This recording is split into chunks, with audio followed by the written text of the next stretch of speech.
Hello, everyone. Thank you for being here. I know these afternoon sessions can be tough, so I'll do my best not to put you to sleep, okay? Is that a deal? If I see anybody's eyes closing, I'm going to throw a paper wad at you. All right, so make sure I can work this thing. I don't want to alarm anyone, but take a look at the person next to you. Their job may not exist by the year 2025.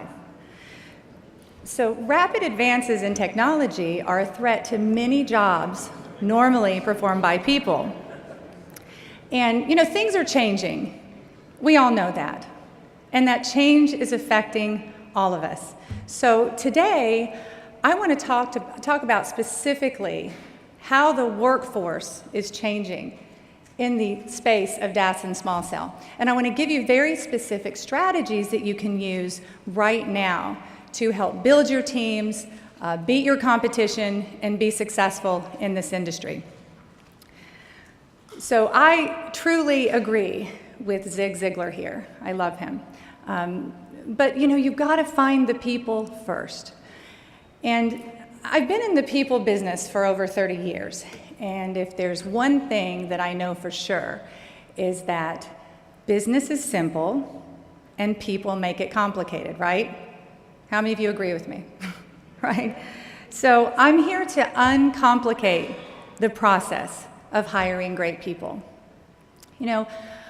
I recently interviewed 50 industry leaders on this subject and asked them, what are your challenges when hiring, retaining, finding, highly skilled labor within the DAS and small cell industry? And I heard the same thing over and over again. They're finding it harder than ever to find the skill sets and experience that they need. So right now, we are literally in one of the toughest hiring markets in the history of this industry. More jobs are going unfilled than ever before. The skills gap is at its widest, and the time to hire is at a record 29 days. So everybody's searching for an edge. Everybody wants to know, okay, how can I, get the people that I need at the price I need and the time that I need? Just to let you know, if we look back over the last 10 years in telecom, the average hourly wage rose $3.32. Over the past 1 year alone, the average hourly wage rose $2.13. So demand is going up, supply is going down. The U.S. telecom sector currently employs approximately 800,000 people. And this is 20% less than in 2007. Today's candidates literally have sometimes 2 to 3 job offers in their hand at one time. In the next 5 years, as we all know, we will see an enormous increase in the DAS and small cell deployments, which will create a larger demand for skilled labor, specifically highly skilled labor in this vertical. And not to mention that the expansion of 5G will create a job shortage upwards of 1.2 million people. Another challenge that we see is these telecom folks, many times they stay at their jobs an average of about 3 years. How many people notice that? So what's happening is everyone's fishing from the same pond, and the pond isn't getting restocked with fish. So we're simply moving people around like a chess game. So when you have a talent shortage, jobs sit vacant. You can't serve your clients, it decreases productivity, and it increases turnover. How does it increase turnover? Well, your current team has to work harder, and many people burn out, and then they leave. So 67% of workers today said that they would consider a job offer from a recruiter regardless of whether they'd been considering a career move. And as you all know, us recruiters can be very persistent, right? Sometimes a little annoying. So let's talk about the strategies, specific strategies that you can use to overcome some of these challenges. So you want to be real in this market and you want to be flexible. So what do I mean by that? I'll give you an example. So we had a client who came to us and he had a role to fill, and he had a long laundry list of requirements. And he needed the person yesterday. Sense of urgency was very, very high. So we said, okay, great, and we sourced for hours and hours and hours and hours, and we went back to him and we said, there's probably a handful of people in the United States that meet your requirements. Can you be flexible on anything? Is there any area that you can possibly train? Maybe look for a transferable skill. And he said, absolutely not. I have to have these things in this person right now. Like, I'm desperate. So speed up the movie, and 3 months later, he was still looking for that person. He called me and he said, you know, Carrie, I've had two leaders on my team that threatened to leave. Like, they can't do it anymore. They're working nonstop. Haven't taken a vacation. They're completely stressed out, and they're working weekends. So, you know, had he made this turn earlier and been a little bit more flexible, then over that 3-month period, he could have had someone trained and sitting in that seat being productive. So it's important to look at, and I know we want what we want, and I know you need what you need, but in this market, you want to be a little bit flexible. So another strategy is to open up the candidate pool by considering a remote worker or potentially a semi-remote worker. Maybe this person doesn't have to be in the office every single day. Maybe they can be in the office once a week or a couple of times a month. This will open up the candidate pool considerably, and it will help you to find that person that you're looking for with the skills that you need. Don't overlook older workers. And I say this because by the year 2020, 50% of workers will be over 50. Now, we have clients that will say to us that they really prefer or they want to attract a younger worker to grow with the company, to be able to pick up on new technology faster, learn faster, and grow. But I mean, I don't know about you, but I'm going to be 50 this year, and I still feel pretty sharp.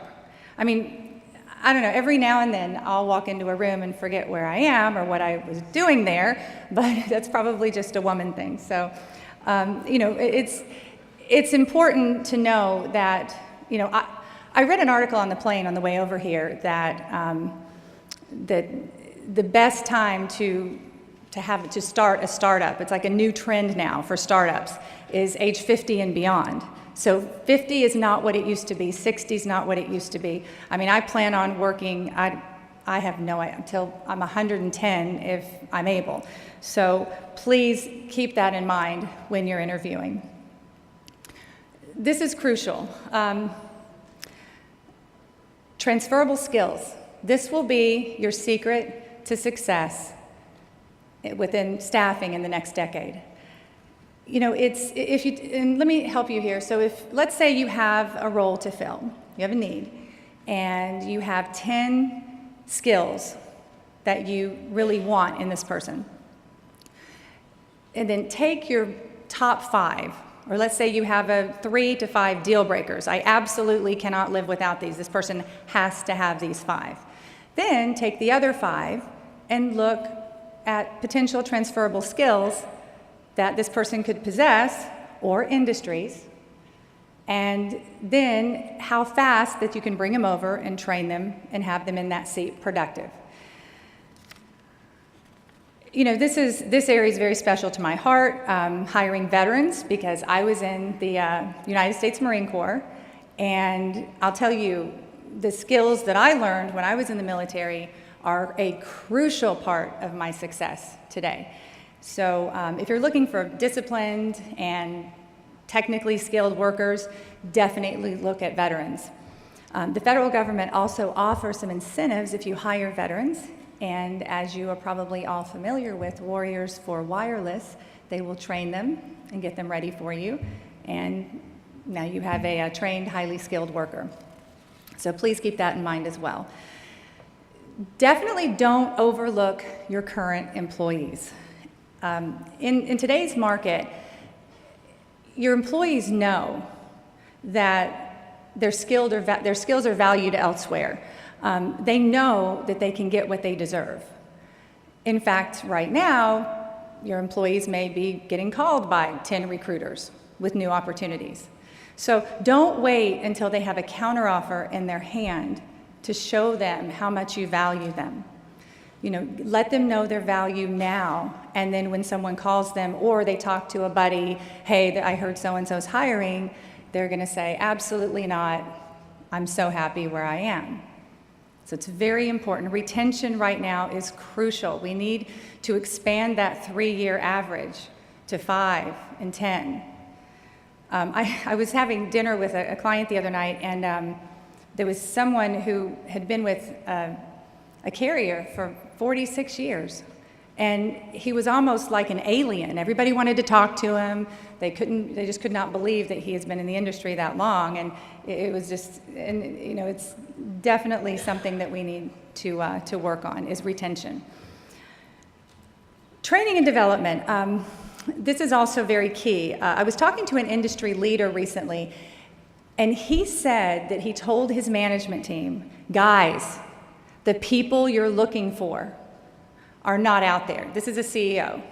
The people you're looking for are just not out there. We have to hire based on transferable skills and soft skills and train the rest. So this is, training and development is crucial. 42% of the companies in the US do not have a talent development plan, and I'm sure that number is higher for the telecom industry and the wireless industry specifically. So, our clients tell us we have no time for training. I want somebody plug and play. I don't want to have to hold someone's hand.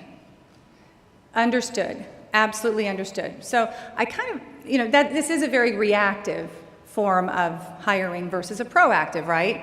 You're always kind of behind the curve. You have to hire someone now for this position immediately. So my son plays baseball in college, and I kind of look at hiring like a baseball team.